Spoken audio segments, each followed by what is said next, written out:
शुरू करें। साथियों, जैसा कि आप जानते हैं, पिछले 25 सालों से भारतीय जनता पार्टी दिल्ली की सत्ता से बाहर है। भारतीय जनता पार्टी जानती है कि दिल्ली के लोग भारतीय जनता पार्टी को दिल्ली की सत्ता में नहीं बिठाना चाहते। 2013 में बहुत कोशिश की, 2015 में बड़े बड़े मंत्री दिल्ली की गलियों में पर्चे लेके घूमे, भारतीय जनता पार्टी की केंद्र सरकार के मंत्री घूमे, गृह मंत्री, प्रधानमंत्री सबने रैलियां की। दिल्ली में बड़ा बुरा हाल भारतीय जनता पार्टी का हुआ। 2020 में फिर प्रधानमंत्री जी ने रैली की, गृह मंत्री ने रैली की। एक एक भारतीय जनता पार्टी के केंद्रीय मंत्री की ड्यूटी दिल्ली के छोटे छोटे मोहल्लों में 15-15 लोगों की सभा करने में लगाई गई। और 2020 में भी भारतीय जनता पार्टी का बहुत बुरा हाल चुनाव में हुआ। पिछले कुछ दिनों में 2 चिट्ठियां दिल्ली के उपराज्यपाल महोदय ने केंद्रीय गृह मंत्रालय को लिखी और चिट्ठी बाद में लिखी, लिखते ही मीडिया को दे दी कि जिसको लिखी है उससे पढ़ी ना पढ़ी और मीडिया को पहले दे दी जाए कि दिल्ली के लोग पढ़ ले। पहली चिट्ठी एमएचए को लिखी कि दिल्ली सरकार बार बार Delhi high court, Delhi supreme और देश के सुप्रीम कोर्ट में पिटीशन लगाती है, रिट लगाती है और एलजी के ऊपर ये आरोप लगाए जाते हैं कि उन्होंने दिल्ली सरकार के हेल्थ की फरिश्ते स्कीम का पैसा रोक दिया, अन्य स्कीमों का पैसा रोक दिया, जिसकी वजह से गरीबों का मुफ्त उपचार प्राइवेट अस्पतालों में होता था, वो पैसा रोक दिया। कोई आदमी दिल्ली की सड़कों पे दुर्घटनाग्रस्त हो जाए तो उसका मुफ्त इलाज किसी भी प्राइवेट अस्पताल में हो, ये दिल्ली सरकार की फरिश्ते योजना थी, उसका पैसा भी रोक दिया गया ताकि दिल्ली में कोई सड़क हादसे में गिरे, इंजर्ड हो तो उसका इलाज भी ना हो पाए।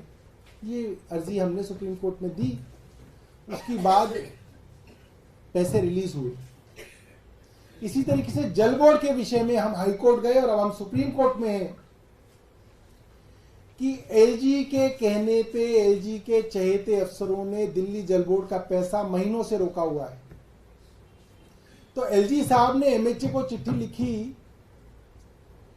कि दिल्ली सरकार ने ये झूठे आरोप लगाए हैं, क्योंकि चाहे दिल्ली जल बोर्ड हो, चाहे स्वास्थ्य विभाग हो, ये सारे के सारे विभाग दिल्ली की चुनी हुई सरकार के हैं, ट्रांसफर्ड सब्जेक्ट हैं, इसलिए एलजी का इनसे कोई लेना देना ही नहीं है।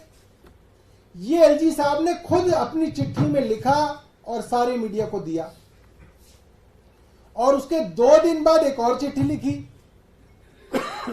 उसमें लिखा कि मैंने पानी के बारे में, सीवर के बारे में, स्वास्थ्य के बारे में मंत्रियों को चर्चा के लिए बुलाया और मंत्री मेरी मीटिंग में नहीं आए। कमाल की बात है। एलजी साहब 2 दिन पहले कह रहे हैं कि इन मामलों से मेरा लेना देना नहीं है, मेरा नाम कोर्ट में क्यों लिया जा रहा है। उसके 2 दिन बाद उसी एमएचए को चिट्ठी लिख रहे हैं कि मैंने इन्हीं विषयों पर मीटिंग बुलाई, ये मेरी मीटिंग में नहीं है। एलजी साहब क्या समझते हैं, क्या चाहते हैं, क्या सोच रहे हैं, उन्हें खुद ही नहीं मालूम कि उन्हें क्या करना है, क्या कहना है, और एमएचए को चिट्ठी लिख रहे हैं। और बार बार ये बात पूरी दिल्ली के अंदर भारतीय जनता पार्टी के लोग कह रहे हैं, अखबारों के अंदर लगातार ये बात छप रही है कि भारतीय जनता पार्टी की केंद्र सरकार दिल्ली में राष्ट्रपति शासन लगाने की तैयारी कर रही है। इससे साफ हो जाता है कि जो बार बार एमएचए को चिट्ठी लिखी जा रही है, मंत्री का इस्तीफा हो गया ईडी के डर के, तो कह रहे नहीं जी ये भी संवैधानिक संकट खड़ा हो जाएगा। हर बात में संवैधानिक संकट की बात जो कही जा रही है बार बार भारतीय जनता पार्टी द्वारा, एलजी साहब द्वारा, इससे साफ संकेत होते हैं कि भारतीय जनता पार्टी जो दिल्ली में कभी चुनाव नहीं जीत पाई, उन्हें मालूम है कि आज भी अगर दिल्ली में चुनाव हो जाए तो अरविंद केजरीवाल फिर से चुनाव जीत जाएंगे। इसीलिए एक षड्यंत्र के तहत दिल्ली में राष्ट्रपति शासन लगाने की तैयारी भारतीय जनता पार्टी की केंद्र सरकार कर रही है।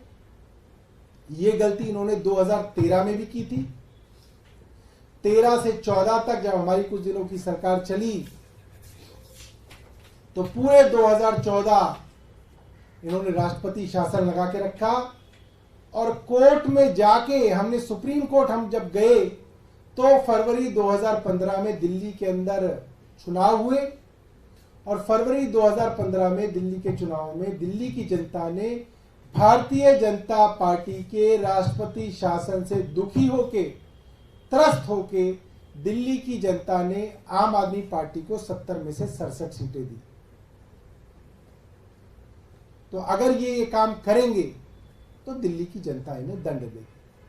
बहुत बहुत धन्यवाद। अगर आपके पास कोई प्रश्न है तो पूछ सकते हैं। आप लोग आधार बता रहे हैं कि आपकी किसी संवैधानिक से बात हुई थी, क्योंकि अभी हाल ही में फरवरी महीने में आप लोगों ने बहुमत तरह से वहाँ पे प्रोटेस्ट पास किया था। देखिए, संविधान के विशेषज्ञ तो ये कहते हैं कि उत्तराखंड सरकार को जो बर्खास्त करने का मामला हुआ और बाद में सुप्रीम कोर्ट ने उसमें फैसला दिया, फ्लोर टेस्ट ही एक लौता माध्यम है कि जब सरकार का बहुमत फ्लोर टेस्ट पे ना हो तो उस सरकार को बर्खास्त किया जा सकता है। मगर अरविंद केजरीवाल जी को यह मालूम था कि बार बार षड्यंत्र किए जाएंगे, इसीलिए उन्होंने अभी कुछ दिनों पहले ही दिल्ली विधानसभा में फ्लोर टेस्ट में अपना बहुमत स्थापित किया। उसके बाद 6 महीने तक किसी भी सरकार को अपना बहुमत स्थापित करने की जरूरत नहीं होती। लिहाजा संवैधानिक दृष्टि से राष्ट्रपति शासन नहीं लगाया जा सकता है। मगर ये लोग संविधान को मानते कहां हैं? इन्होंने पिछले 8 साल तक संविधान नहीं माना और दिल्ली सरकार की शक्तियां छीने रखी। और जब सुप्रीम कोर्ट ने कह दिया कि आप गैर संवैधानिक काम कर रहे हैं तो इन्होंने कानून ही बदल दिए, संविधान बदल दिया। इन्होंने गैर संवैधानिक तरीके से इलेक्टोरल बॉन्ड से हजारों करोड़ रुपए की रिश्वत ली और फिर सुप्रीम कोर्ट ने कहा कि आपके जो इलेक्टोरल बॉन्ड है गैर संवैधानिक हैं। और ये तो गैर संवैधानिक करने में ये सरकार तो अपनी जो है गर्व मानती है। सर, राजनाथ जी ने मुख्यमंत्री पर सीधा हमला किया, कहा है कि अगर मान लो उनकी वजह से गिरफ्तार भी हुए हैं तो कोर्ट से राहत क्यों नहीं मिल रही? कोर्ट तो सरकार के नियंत्रण में नहीं है। अब राजनाथ सिंह जी को अगर बहुत कानून की समझ होती तो राजनाथ सिंह रोज अखबारों में छप रहे होते। छोड़ दीजिए, उनकी जो है दुकान बंद हो चुकी है। तो प्रधानमंत्री ने ये उनकी तरफ से बात कही गई है कि आप लोग लगातार आरोप लगाते हैं कि उनके इंस्ट्रक्शंस पे गिरफ्तारी होती है। संजय सिंह को कोर्ट ने ही बरी किया था, तो अरविंद केजरीवाल को राहत क्यों नहीं? हम कहाँ मानते हैं कि राजनाथ सिंह जी की सरकार में चलती है? कौन पूछ रहा उन्हें? हमें राजनाथ सिंह जी से कोई लेना देना नहीं। जो 2 आदमी केंद्र सरकार चलाते हैं हम तो उनकी बात करते हैं। ये तो सब वो क्या कहते हैं, वो साइड के प्लेयर हैं, वो सारे के सारे सपोर्टिंग कास्ट है फिल्म की। उनका क्या लेना देना? उनसे संबंधित भी सवाल है। प्रधानमंत्री एक बयान दिया अखबार को, उन्होंने कहा है कि जो भी लोगों का हक छीनेगा उस पर कार्रवाई होगी और भाजपा शासित राज्यों में भी कार्रवाई होती है। तीसरा टर्म आएगा तो कार्रवाई और तेजी से होगी। देखिए, मैंने आज प्रधानमंत्री जी का इंटरव्यू देखा, देश के बड़े अखबार के अंदर छपा हुआ था। आज प्रधानमंत्री जी से देश का सबसे बड़ा सवाल क्या है? सबसे बड़ा सवाल है शरद चंद्र रेड्डी से भारतीय जनता पार्टी ने 59 करोड़ रुपए क्यों लिए? ये सवाल उस इंटरव्यू में पूछा ही नहीं गया है। सबसे बड़ा प्रधानमंत्री जी से सवाल बनता था कि जिन कंपनियों के यहां इनकम टैक्स और ईडी के छापे पड़े, उन्हीं कंपनियों से इलेक्टोरल बॉन्ड के बहाने करोड़ रुपए क्यों लिए? वो सवाल उसमें पूछा ही नहीं गया था। जब आपने सवाल ही काम के नहीं पूछे तो प्रधानमंत्री अपने भाषण में कुछ भी बोलते रहे, वो तो उनका माइक है, उनकी मर्जी है, मगर जो देश के बड़े सवाल हैं उनका जवाब उन्हें देना चाहिए। बीजेपी लगातार नैतिकता के आधार पर इस्तीफा मांग रही है, कह रही कि बिना सीएम के सरकार कैसे चलेगी। कोई बात नहीं, अब इनके पास कोई काम तो है नहीं, इसी चीज में लगे। सर एक तरफ आप लोग कह रहे हैं कि हम लोग एकजुट हैं इस मुसीबत वाली घड़ी में, दूसरी तरफ सांसद नजर नहीं आते, जिसको लेकर बीजेपी भी कटाक्ष कर रही है और बाकी पार्टियां भी। अरे भारतीय जनता पार्टी के सांसद तो पूरे कोरोना में नजर नहीं आए, तब आप लोगों ने पूछा नहीं। 2 साल कोरोना चला, आम आदमी पार्टी के मंत्री, आम आदमी पार्टी के एमएलए, आम आदमी पार्टी के लोग नजर आए। ये सारे 7 सांसद जो जनता ने चुने वो जनता के लिए ही नजर नहीं आए।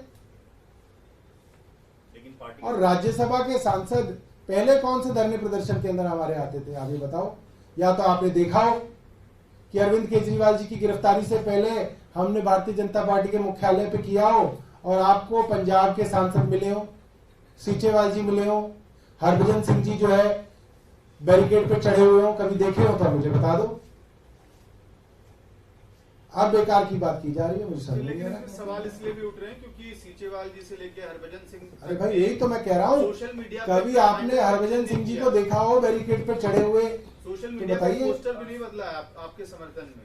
अब वो क्या है, एक सवाल इसलिए भी है क्योंकि आम आदमी पार्टी के सबसे बड़े नेता अरविंद केजरीवाल की गिरफ्तारी हुई है और ऐसे समय में वो लोग नहीं आ रहे, तमाम मुद्दों पर बीजेपी को घेरने की बात होती है, नहीं किया पहुंचते हैं। नहीं, मैं ये समझता हूँ कि बेवजह कुछ चीजों को जो है आम आदमी पार्टी के अंदर तोड़फोड़ करने की कोशिश के इंटेंशन से इस तरीके की दरारें पार्टी के बीच में पैदा करने की कोशिश की जा रही है। इसके अलावा जो है ये कुछ नहीं है।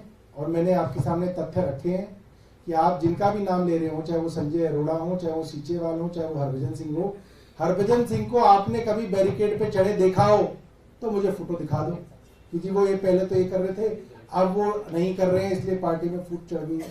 ये सब जो है बेकार की बात है।